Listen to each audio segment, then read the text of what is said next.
हाय दोस्तों, क्या आपने कभी सोचा है कि एक नाम में इतनी ताकत कैसे हो सकती है कि वो आपके दिल को पल में बदल दे। आज मैं आपको एक ऐसी ही कहानी सुनाने जा रहा हूं जो मेरे साथ घटी। ये कहानी है नबत की, जहां गंगा बहती है और राधा कृष्ण का प्यार हवा में महकता है। तो चलिए कान खोलकर सुनिएगा और बताइएगा कि आपको क्या लगता है आगे क्या होगा। एक सुकून भरी सुबह थी। मैं मदन मोहन अपने गुरुजी बालकृष्ण गोस्वामी के सामने बैठा था। गुरुजी का चेहरा शांति से चमक रहा था, मानो कोई दिव्य रोशनी हो। लेकिन मेरे दिल में एक बेचैनी सी थी। सालों से मैं कृष्ण का नाम जपता आया, फिर भी मन शांत नहीं था। आखिरकार हिम्मत करके मैंने पूछ ही लिया, गुरुजी, मैं कृष्ण का नाम लेता हूं पर दिल बेकरार रहता है। सुना है राधा का नाम मुझसे भी बड़ा है, ये राज क्या है, मुझे समझाइए ना। गुरुजी मुस्कुराए। उनकी आंखों में एक चमक सी थी। पास ही एक चंपा का फूल खिला था जो बड़ी जोर से महक रहा था। गुरुजी बोले, मदन, तुम फूल को देखो, क्या खास है इसमें? मैंने गौर से देखा और कहा, गुरुजी, ये खूबसूरत है और इसकी खुशबू तो कमाल है। गुरुजी ने फूल तोड़कर मेरे हाथ में रख दिया और पूछा, बताओ, फूल अच्छा लगता है या तुम्हें उसकी खुशबू? मैंने सोचा और बोला, गुरुजी, फूल सुंदर है पर उसकी खुशबू तो दिल छू लेती है। गुरुजी हंसे और बोले, बिल्कुल, कृष्ण फूल की तरह और राधा उनकी खुशबू। बिना खुशबू के फूल अधूरा है। वैसे ही राधा के बिना कृष्ण का प्यार छुपा रहता है। जैसे ही तुम राधा का नाम लेते हो, तुम सीधे कृष्ण के दिल में पहुंच जाते हो। मैं हैरान था। मैंने पूछा, गुरुजी, राधा का नाम दिल को कैसे बदल देता है?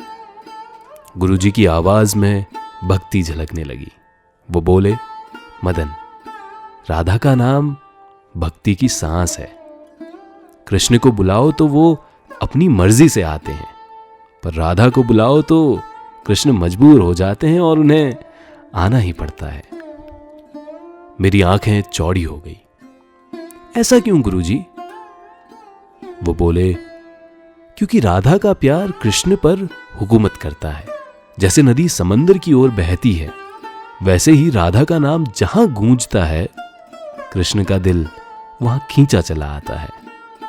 बिना उनकी कृपा से वृंदावन की लीला में कोई नहीं घुस सकता। फिर गुरुजी ने मुझे एक चुनौती दी।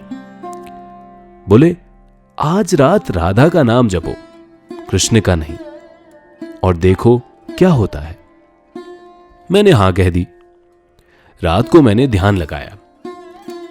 हर सांस के साथ मैंने धीरे धीरे कहा, राधा राधा राधा।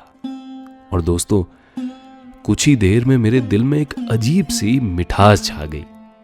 मेरा मन हल्का हो गया, जैसे पंख बन गया हो। प्यार का एक सैलाब मेरे अंदर उमड़ पड़ा। आंसू बहने लगे, पर मुझे समझ नहीं आया क्यों। ऐसा लगा जैसे कोई अदृश्य शक्ति मुझे गले लगा रही हो। मुझे सच में, मैं उस आनंद में डूब गया। सुबह मैं दौड़कर गुरुजी के पास गया और उनके पैरों में गिर पड़ा। गुरुजी, सालों तक कृष्ण का नाम जपा, पर राधा के नाम में जो मिठास मिली वो कभी कहीं महसूस नहीं हुई। मेरा दिल जैसे प्यार में पिघल गया। गुरुजी ने मुझे उठाया और कहा, अब समझ आया बेटा, राधा का नाम कृष्ण के प्यार की चाबी है। जो उनके नाम का सहारा लेते हैं, कृष्ण बिना शर्त उन्हें अपना लेते हैं। मैंने हाथ जोड़े और कहा, गुरुजी, आज से मैं राधा और कृष्ण को कभी अलग नहीं करूंगा। गुरुजी मुस्कुराए। उस सुबह मंदिर के आंगन में सूरज की रोशनी फैली थी। मैंने धीरे से जप करना शुरू कर दिया, राधा कृष्ण, और मेरा दिल उस प्यार से भर गया जो मैंने पहले कभी कहीं महसूस नहीं किया।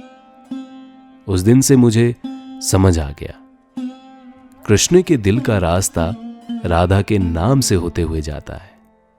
राधे राधे। तो दोस्तों, आपको एक कहानी कैसी लगी? क्या आप भी कभी राधा का नाम लेकर देखोगे? तो एक कमेंट में मुझे जरूर बताइएगा। और अगली बार फिर से मिलते हैं एक नई कहानी के साथ।